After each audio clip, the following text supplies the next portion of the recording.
Hello, welcome to Madrid. It's a pleasure to have you here. My first question is for Garfield. This is the first and the only, sorry to cut you off. So make sure it's a good question. You have one question. Okay. Sorry. Yeah. This is the first time that you put on your suit as a hero. What were your feelings and emotion the first time you put on? Well, the first time I put on the suit, I was 3 years old, and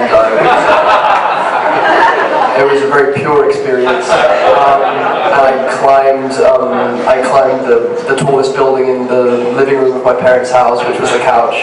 And I think I banged my head on the floor, and it was a wonderful day. And my brother was Superman, and it was a fantastic fun day. When you put on the actual suit, it's not as purely fun, because suddenly you know that you feel a greater sense of responsibility when you're stepping into the symbol that is so important and meaningful for so many people. I'm aware of it. I have empathy for that, because I'm a fan first, and I know how I feel about the suit and that symbol. So it was equally exciting as it was daunting, but what a wonderful, lucky experience for a Spider-Man fan to have. So I'm thankful for it, very thankful for it. Talking about, you mentioned in that experience as a 3-year-old, Spider-Man and also Superman. So I know another question that we've all been asking ourselves is, from the production perspective, Matt and Avi, how does Spider-Man fit into the whole Marvel universe? Well, Spider-Man is half of him is, of course, Peter Parker, maybe even more than half. In the Marvel universe, we have many superheroes, but one of them is superhuman, and that's Peter. La ingenuidad, no sé, que nos diga cuál es su cualidad, y le puedo hacer una pregunta al director. Lo siento, solo una, así que escógela bien. Hay miles. Nos quedamos con hambre, entonces, si es la ingenuidad su característica. So Andrew, she's lots of questions, but we're narrowing it down to Spider-Man. What's the overriding quality? Is it perhaps his innocence? What would you highlight? I think if there was to be an overriding quality, or a kind of something that underscores this character, is his heart and his heroic impulse, even without being the hero, even without having the power or the authority to do anything with that heroic impulse and the frustration that creates. To me, that's what it always was. That's what I identified with and loved so much and found so inspiring as a young, skinny boy. Witnessing bullying or being bullied on the playground. So that the heart and the sense of protection that an underdog needs, and that links in with what Mark was talking about with being an orphan, and orphans are the most unprotected in our society. There's no justice in being left on a doorstep as an infant, and to really go into the psychological depth of that is a wormhole, but I think that's what makes him the hero that he later becomes. The fact that he is an orphan, and the fact that he feels unprotected and understands what it is to be unprotected, means that he has the empathy and the capacity to protect others in a very profound way. Thanks a lot. Deep answer for a good question. One more at the back. Sí, bueno. Buenas tardes, quería preguntarles a los actores y al director, en su opinión, ¿qué hace que este Spider-Man sea amazing? So this is a question for the actors. Perhaps we can start with you, Reese, and then the director. And very briefly, each one of you, what makes this Spider-Man so amazing? In terms of, I won't repeat that beautiful answer, even though I want to. Gwen Stacy's story brings a different element to this version as well. She's Peter Parker's first love in the comic books, and came before Mary Jane. And her story is, I think, inarguably one of the most epic, tragic, incredible stories in not only Spider-Man history, but in the Marvel Universe's history. And that is a really exciting new element to this movie, coupled with the fact that this movie is in 3D, which doesn't sorry, I took your answer. Which doesn't feel gimmicky whatsoever in this movie. It feels like Spider-Man and 3D were made for each other, and just seeing swing out of the screen in that way, and seeing New York City in incredible 3D just is so exhilarating. And so those are, you know, two very new, amazing elements to this one. Good luck. A lot of answers, and you covered a lot of bases. I think, yeah, everything that's been said is true, and also the idea that he's a teenager is incredibly important, and an idea worth highlighting, and I think that was what our intention was with this, and the fact that he's a teenage superhero, and that occasionally he's going to need to let loose and kind of smash a window or do something mischievous and rebellious, and not just be your goody two-shoes superhero. It's a very important element that he's going to, when he first gets his powers, what would we all do? And to go kind of access that fantasy is incredibly exciting, and to explore that in a new way, what with the skateboarding or with the nuisance that he causes to his first real mark, that car thief, and the playfulness that he can access with that anonymity was worth exploring, and we will continue exploring. Okay, so something about the future there. Anything to add, Mark? Okay, so picking up where we left off, that quaint, intimate, delightful scene in the hallway, just that relationship in general, Gwen and Peter, how did you guys prepare that? Was it improvisation? Was it just really looking into the saga and getting inspired from there? First love is first love, and it's first love is first love, and it's magical, and it's mysterious and unquantifiable, and I think that was what these two characters experience, and it was very, very lucky that we had a director that wanted it to be intimate and wanted it to be found, and wasn't tied to words necessarily, but was tied to feelings and truth. And I think it's lucky that cover your ears. It's lucky that Emma is such a kind of profound actress to work with, and all I tried to do was keep up with her and make sure that she didn't get away. That was all.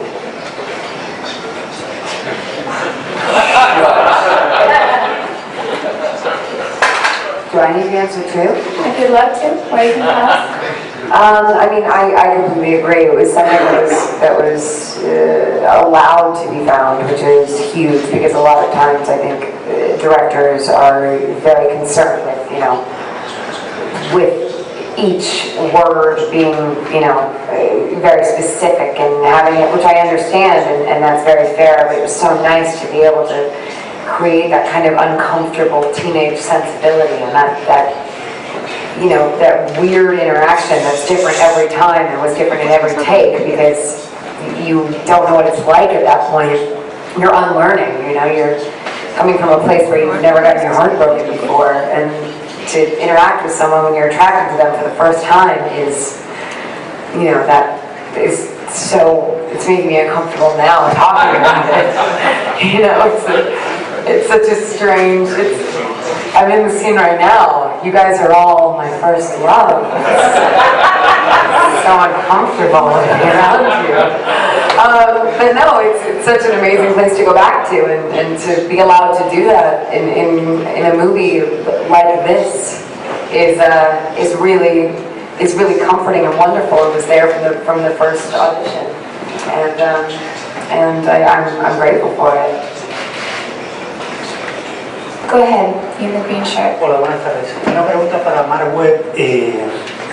Cuando usted dirigió 500 días juntos, una comedia romántica típica que a algunos nos gustó muchísimo, y vimos que estaba usted al frente de la película, nos planteamos cómo iba a salir y bueno, yo le quería preguntar, a mí me parece que se ha dicho, la película cuenta una historia que ya no sabíamos, pero a mí me parece que usted le ha dado un toque personal más allá del guión. ¿Podría hablarnos un poco de cómo ha afrontado la película? Porque creo que en realidad la película no deja de ser una comedia romántica muy al estilo 500 días. Sí. Mark, did you understand that? No. Okay. You look so sure there for a minute. Okay, let's recap. Well, he's thrilled with 500 Days of I Summer. understood it, I just want to make sure they all understand. Okay. So kind. So this is for the table here. Loved 500 Days of Summer, great romantic comedy. So your personal touch, he suspects you really expounded and went so far beyond the screenplay because he can see your trace all over it. How did you approach this film? What exactly did you do? What was your way in? Yeah, I mean, listen, love stories are something that's always interesting to me. On screen, of course, but after 500 Days of Summer, there was very much a part of me that wanted to blow shit up and really let the little boy in me out. So that's one of the sort of fun enthusiasm that I had when this opportunity came up. But really, all that is fun. There's a lot of technical parts of that which I enjoy in the filmmaking process of the action, but there's an emotional component to it which is really important. But to me, it's the biggest challenge and the biggest thing that paid dividends was the casting and finding characters that could embody, or finding actors that could embody the characters. And for me, I really lucked out, and I got Andrew and Emma, who not only were loyal to the feeling of the script, but could improvise a level of, and embrace the spontaneity. And it was a gift. Every day was a gift. I mean, they really. Emma is, people are starting to realize one of the most gifted comedians to come along in a really, really long time, but also a really wonderful actress. And Andrew Andrew comes from a different background. They came together, and it was just, it made my job really easy. And they're being really generous, but the truth is, oh wow, they gave this movie their heart and soul, and that's the beating heart of the film. So I like to take credit for it, but really, it was a really wonderful collaboration, and that is, to me, it's the biggest job of a director is casting, and once you got that, then if you've nailed that, everything else is easy. Adelante, go ahead. Hola, esta es una pregunta para Emma Stone. Quería preguntarle su visión de Gwen Stacy. Desde luego no es una chica que se una a Spider-Man para luchar contra los supervillanos, pero quería preguntarle en su visión del personaje y en su forma de enfocar el personaje, qué es lo que le diferencia de una damisela en apuros o de un personaje femenino más pasivo y más, entre comillas, convencional. Muchas gracias. Emma, let's talk about Gwen. So, how do you see her? What do you think she's like? What's her role exactly? She's not really fighting the villains here with Spider-Man. What sets her apart from a damsel in distress? What is really the blood and veins of this character for you who've embodied her? I think a definitive feature of Gwen is that she herself was raised by a self-made hero. And because her father's the police chief, so she's witnessed heroicism every day of her life. So that creates in her both a really strong, equality with Peter, but she also is incredibly responsible and in control because she's always had to face the idea that her father could die at any moment, which makes her, in control of being valedictorian and head intern at Oscorp and, wanting to keep things under her grips. But her grip. She doesn't have multiple grips. There's also a really amazing element to Gwen that doesn't ask Peter to give up being Spider-Man. And that's a major difference in terms of the love of Peter Parker. Mary Jane wanted him to stay home. And Gwen is part of saving the day. And I think that's, there are relationships like that in the world. Where you're loving someone in spite of that. And while she is incredibly vulnerable, and you see that in the scene on the bedroom floor where she forms this intimacy and she's his confidant with Peter and she's able to express her vulnerability, she also has a strength to her where she puts her own life on the line to help the man that she loves. And I think that's, being equal and allowing him to do what he needs to do is a huge, very important element to that character. She's very strong because she has to be. Mm-hmm. This is a question for Mark Webb. You were talking about this naturalistic tone that you wanted to give to the film. And I think that Christopher Nolan with Batman really changed superhero movies, and in a way your movie is a descendant of that new kind of doing movies. And so I would like to know if this has been an influence to you, or do you think that it's unavoidable to have an influence?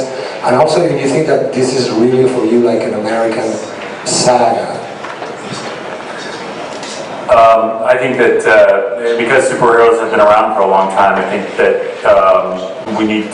we're seeking out a new dimension in them, a little bit more complexity and a little bit more familiarity. I think there's this idea about finding a little more reality in our fantasy, which I think is an important way to access emotionally the heroes. Because I think we're emerging from what I would say like the Baroque era of filmmaking, where computers have made everything possible. And I think people can disengage from the action in particular if there's not some sort of physical reality. So in a way, trying to do things in a more practical way helps raises the stakes. And yeah, I mean, so, and then, sorry, what was the other question? Do you see it as an American saga? How do you see it? I think it's a universal saga. We've just been traveling around the world, and the enthusiasm for Spider-Man, for the character, is totally transcendent and kind of inspiring. Because when we were at the beginning of the process, I went into a meeting at Sony, and there was a merchandising meeting. I didn't know what a merchandising meeting was before I did Spider-Man, but there's these people who were talking about why Spider-Man was one of the most recognized characters in all the world and most beloved. And there was an interesting fact, which was Spider-Man is the only superhero whose face is entirely covered, his skin is entirely covered, so he's a hero that it doesn't matter if you're black or you're from Japan or if you're Asian or Hispanic, or his skin color is not part of it. Everybody can imagine being in that suit, and everybody connects to that. And I thought that was really profound and very interesting, and that makes it not American but universal. Especially the smell of merchandising. I'm sorry, can you say it again, Andrew? Because I don't know if everyone got that. I made a joke. I made a dig at merchandising. I said it was especially profound for a merchandise meeting.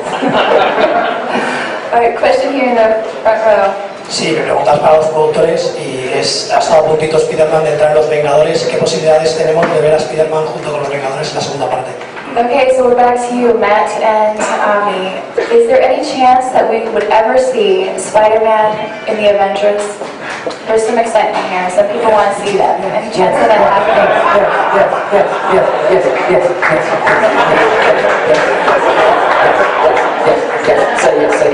Say yes. Yes, of course. We do what the star tells us to do.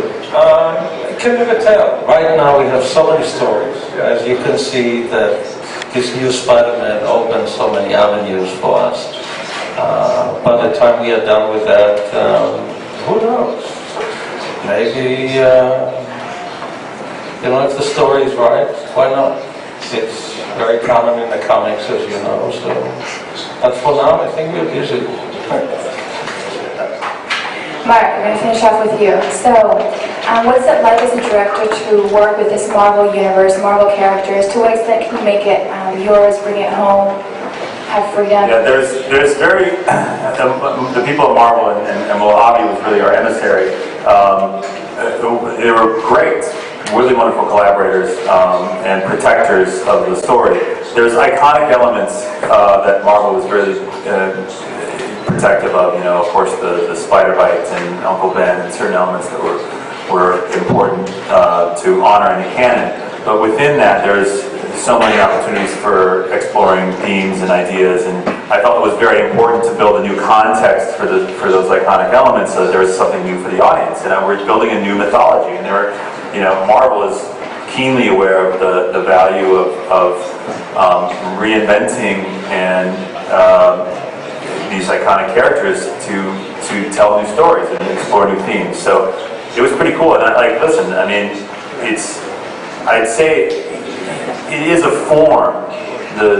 Marvel film in a way. It's like a sonnet, but there's a lot of ways to write a sonnet, and there's a lot of different ways to explore that form. And I felt really, in a very real way, more free in this process than I've ever felt in a really long time. It was kind of a strange and exhilarating feeling. Lovely, the sonnet. Thank you so much. We're out of time. A pleasure.